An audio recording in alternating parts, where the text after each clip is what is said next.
पहुंचाता हूं। इसमें जो लड़के अभी पकड़े गए हैं ना, उनमें 3 लड़कों के नाम मैं जानता हूं, और जहां से ये लड़के पकड़े गए और जिस तरह इन्होंने गिरफ्तारी दी और जिसने इस गिरफ्तारी में किरदार अदा किया, अब आहिस्ता आहिस्ता कहानी खुलकर सामने आ रही है, क्योंकि लोग राब्ते करना शुरू हो गए हैं।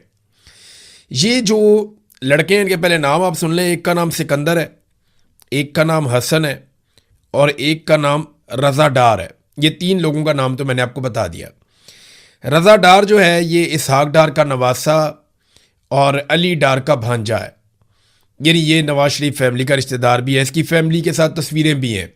वो ख़वातीन ने बताया भी है कि ये साबिक वज़ीर आज़म के साथ, बाकी लोगों के साथ इनकी काफ़ी तस्वीर हैं, और वह तस्वीर इन्होंने उन्हें दिखाकर मुतासर करके पाकिस्तान में बुलाया था दिहाड़ी लगाने के लिए कि इनसे हम पैसे निकलवाएंगे।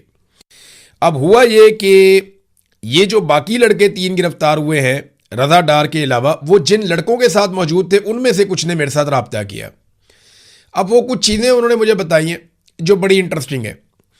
जो हकायक है वो अब मैं आपके सामने रखता हूँ। एक तो ये जो कहानी सुनाई जा रही है ना, कुछ टाउट्स आ गए टीवी पे, जनाब बड़ा कमाल, पंजाब पुलिस ने ये कर दिया, उनके पास ट्रैक एंड ट्रेस का एक सिस्टम है, उन्होंने इस तरह करके किया, उस तरह करके किया। ये ऐसा नहीं है।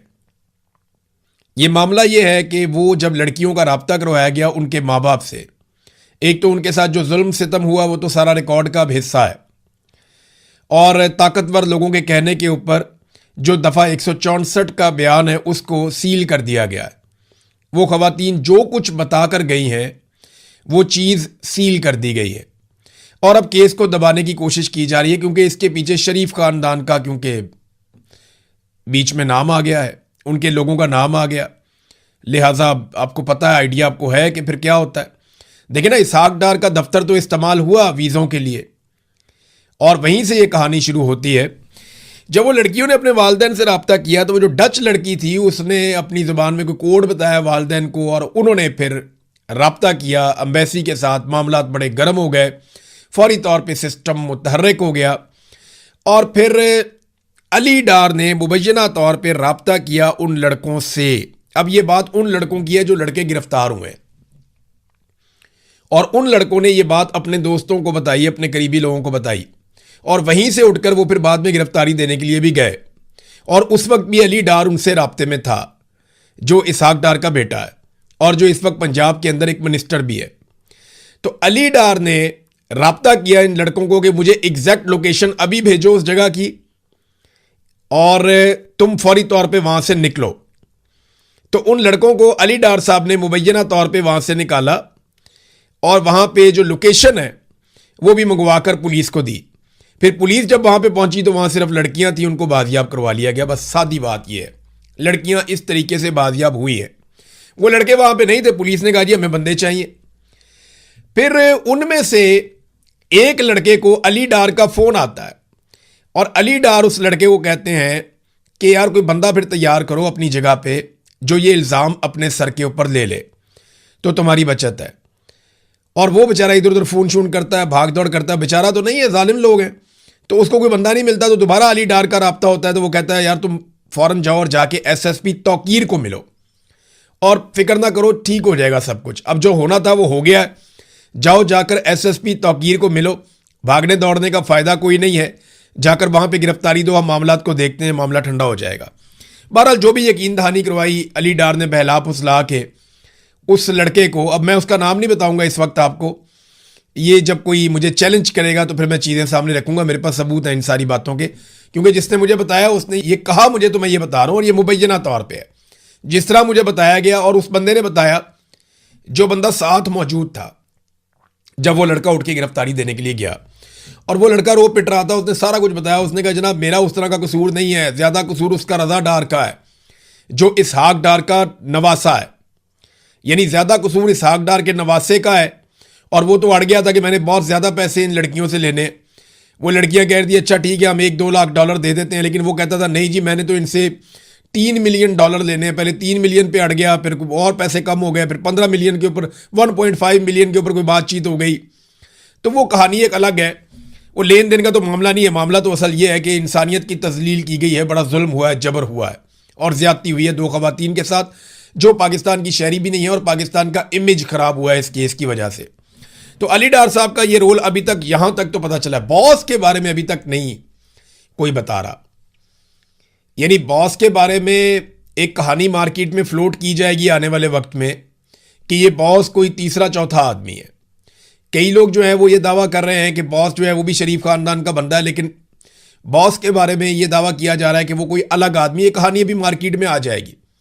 लेकिन असल बात यह है कि उसको गिरफ्तार करके सामने लाया जाए। अब बंदे अरेंज किए जा रहे हैं इस तरह के जो आकर ये इल्ज़ाम अपने ऊपर लें। कहानी जो नहीं आएगी ना, वो पता क्या आएगी, मैं आपको बता देता हूं कि जनाब ये जो लड़के हमने गिरफ्तार किए हैं ना, ये कहानी मैं आपको बता रहा हूं जो तैयार हो रही है, और बाकायदा एक जगह बैठ के कहानी तैयार हुई है कि ये जो लड़के अभी गिरफ्तार हमने किए हुए ना, इनका इतना बड़ा किरदार नहीं है, इनका तो लेन देन का मामला था, तो ये तो रिकवरी करना चाहते थे, तो इन्होंने कुछ लोगों को बुलाया खवातीन पे सख्ती करने के लिए, ये वहां से चले गए। खवातीन के साथ पता नहीं उन लोगों ने क्या किया, वो जो भी उन लोगों ने खवातीन के साथ किया उसमें इन लड़कों का कोई किरदार नहीं है। अब ये कहानी इस तरह ट्विस्ट देने की कोशिश की जाएगी। खवातीन को खरीदने की भी कोशिश की जा सकती है, बहुत मुमकिन है इसके लिए भी कोशिश की जाए, लेकिन बॉस के बारे में अभी तक कोई नाम सामने नहीं आया। और ये लड़के गिरफ्तारी से पहले जहां मौजूद थे वहां मेरा किसी से रब्ता हुआ, और पहले कहा गया अपनी जगह बंदा तैयार कर लो, फिर कहा गया जाके SSP तौकीर से मिल लो, थोड़ा बर्दाश्त करो, मामला जो हैं वो हल हो जाएंगे, कुछ नहीं होता तुम्हें, तो ये मामला ठंडा हो जाएगा आहिस्ता आहिस्ता।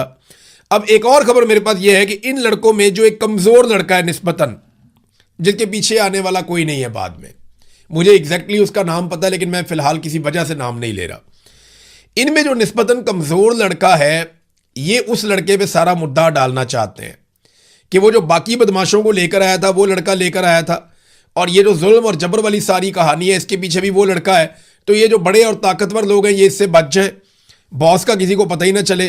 तो अब ये कहानी इस तरफ को जा रही है, देखते हैं आने वाले वक्त में इसके अंदर और क्या निकलता है। ये वो तफसीलात हैं जो अब मेरे पास थी, मैंने आपके साथ शेयर कर दी हैं। बहुत सारी चीज़ें और भी हैं, लेकिन ये केस खराब हो जाएगा।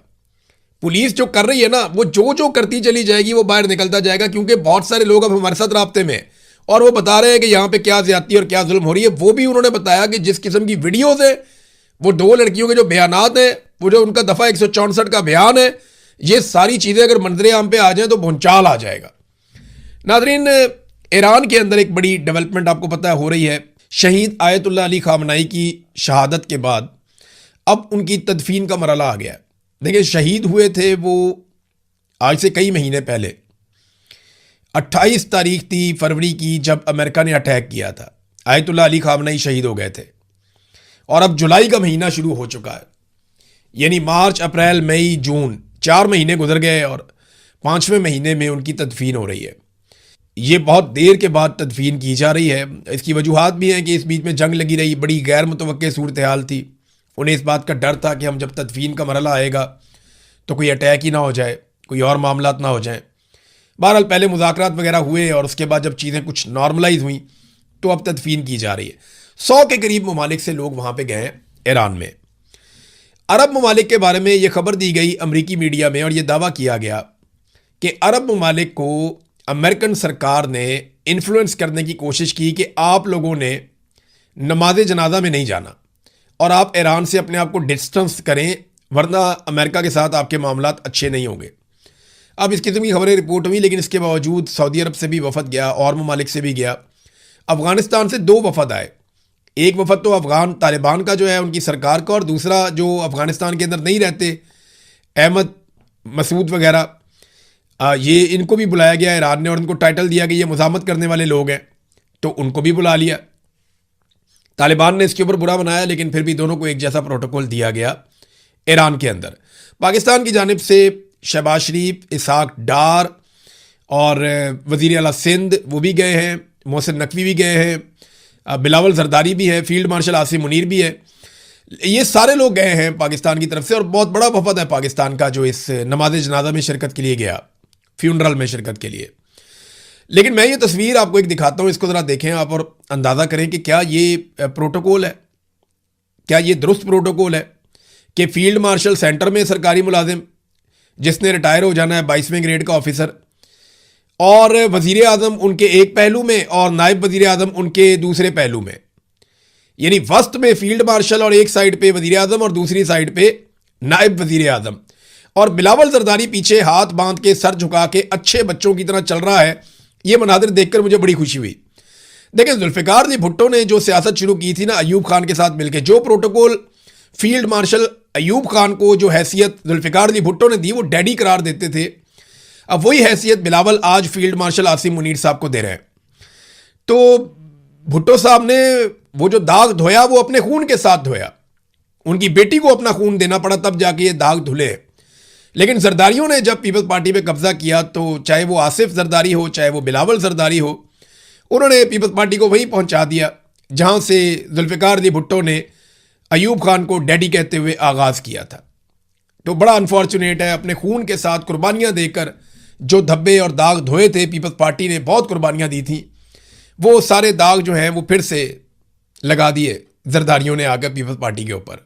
तो मेरा ये ज़ाती तौर पे मानना है कि फील्ड मार्शल को पिछली किसी सफ में और साइड पे होना चाहिए था, प्राइम मिनिस्टर को सेंटर में रखना चाहिए था। चाहे वो जाली प्राइम मिनिस्टर है, चाहे फील्ड मार्शल ने लाके बिठाया हुआ है जाली फार्म 47 के ऊपर, लेकिन पीछे होना चाहिए था फील्ड मार्शल को। ये प्रोटोकॉल के खिलाफ है, ये नामुनासिब है।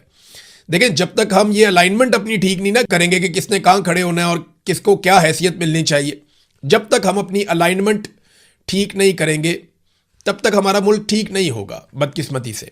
और ये हकीकत है, हम इससे भाग भी नहीं सकते। मुल्क दायरों में घूमता रहेगा जब तक कि हम ये अलाइनमेंट ठीक नहीं करेंगे। पाकिस्तान तहरीक इंसाफ के ऊपर एक तनकीद होती थी कि चंद साल कबल आने वाले बैरिस्टर गौर को जनाब बना दिया गया चेयरमैन पार्टी का। वो चंद साल पहले आए थे, शेख वकास अकरम, उनको बना दिया गया पार्टी का इंफॉर्मेशन सेक्रेटरी, और इस किस्म की तनकीद होती थी। अभी एक दिन पहले पाकिस्तान पीपल्स पार्टी को छोड़ा और ज्वाइन किया आईपीपी को सरदार तनवीर इलियास ने। एक दिन पहले, ये एस्टेब्लिशमेंट की खास पार्टी है आईपीपी, इस्तेहकाम पाकिस्तान पार्टी, अलीम खान आजकल इसको चला रहे हैं। तो एक दिन पहले इस्तेहकाम पाकिस्तान पार्टी को ज्वाइन करते हैं और अगले दिन वो इस्तेहकाम पाकिस्तान पार्टी के सदर बन जाते हैं पूरे आज़ाद कश्मीर के। है ना इंटरेस्टिंग। तो पाकिस्तान तहरीक इंसाफ पे जिन बातों पर लेकर तनकीद की जाती है मीडिया में, बाकियों के लिए वो क्राइटेरिया उतना सख्त है ही नहीं। ये बड़ा अनफॉर्चुनेट है। हुकूमत ने अवाम को रिलीफ देना था, पेट्रोलियम मसनूआत की कीमतों में बड़े दावे और वादे किए जा रहे थे, बड़ी बातें की जा रही थी, लेकिन एक मरतबा फिर अवाम को पेट्रोलियम मसनूआत की कीमतों में कोई रिलीफ नहीं दिया गया। आलमी सतह पर कीमतें कम होने के बावजूद पाकिस्तान की जो मिलिट्री एस्टेब्लिशमेंट की बनाई हुई सरकार है, फील्ड मार्शल आसिम मुनीर और शहबाज शरीफ साहब, क्योंकि सरकार तो इन दोनों लोगों की है, इन्होंने किया यह है कि जो पेट्रोलियम लेवी है उसमें मजीद ₹6.25 का इजाफा कर दिया है। ये ज़ीशान यूसुफ साहब की टाइमलाइन से मैं बता रहा हूं कि अवाम को पेट्रोलियम मसनूआत की कीमतों में रिलीफ देने की बजाय पेट्रोलियम लेवी में मजीद ₹6.25 का इजाफा कर दिया गया। ये नाज़रीन हालात हैं। जबकि पेट्रोलियम मसनूआत की कीमतों में जो कमी है वो इंतहाई मामूली है, यानी ₹2 से भी कम कीमत कम की है इन्होंने पेट्रोलियम मसनूआत की। बढ़ाते हैं तो 150-150 रुपये बढ़ा देते हैं एक एक रात में, जब कम करते हैं तो ₹2 से भी कम। अंदाजा करें आप कैसा इन्होंने कौम। बिस्मिल्लाहिर्रहमानिर्रहीम, अस्सलाम वालेकुम नाज़रीन, आप यूट्यूब चैनल देख रहे हैं। मैं इमरान खान हूँ। सबसे पहले रिपोर्ट कर देते हैं आपको कि इमरान खान साहब ने जेल में क्या बातचीत की है कल के दिन में। अब तो चीज़ें नॉर्मलाइज हो रही हैं। पहले इमरान खान साहब को बहुत ज़्यादा रिपोर्ट इसलिए करना पड़ता था कि बाकी मीडिया इमरान खान को रिपोर्ट नहीं करता था, लेकिन अब अच्छी बात यह है कि आहिस्ता आहिस्ता जो तमाम मीडिया चैनल्स के सोशल मीडिया अकाउंट्स हैं वहाँ पे इमरान खान साहब को रिपोर्ट करने की इजाज़त खुली, और अब पाकिस्तान के टेलीविजन के ऊपर भी खुलकर इमरान खान साहब का नाम लिया जा रहा है। थोड़ी दिनों में आप इमरान खान साहब की तस्वीर और उनके पुराने बयानात भी देखना शुरू कर देंगे, और अगर इमरान खान साहब रिहा हो जाते हैं तो फिर आप उनको टेलीविजन स्क्रीन के ऊपर देखेंगे। हालात नॉर्मलाइज हो रहे हैं। पाकिस्तान तहरीक इंसाफ के ऊपर जो बहुत एक सख्त दौर आया था उसका खात्मा हो रहा है। इस जमात ने साबित किया है कि ये फस्तायत के सामने, जबर और जुल्म के सामने हार इसने नहीं मानी, बल्कि ये डट कर खड़े हो गए। नॉर्मली पॉलिटिकल लोग हारते नहीं होते, ये एस्टेब्लिशमेंट को ही हारना पड़ता है, लेकिन ज्यादातर पॉलिटिकल लीडरशिप जो है वो कंप्रोमाइज कर लेती है। यहां इमरान खान साहब ने उस लेवल का कंप्रोमाइज नहीं किया। इमरान खान साहब को जो बड़ा मसला है पाकिस्तान की खातिर, देखे ना, बंदे मरवाने के बाद कौन मुज़ाकरात करता है? जिस पॉलिटिकल पार्टी के बंदे शहीद हो जाए ना, वो फिर मुज़ाकरात नहीं कर रही होती। उसको तो मौका मिल जाता है कि वो हर लेवल के ऊपर दीवार के साथ लगा देती है हुकूमत को और इदारों को।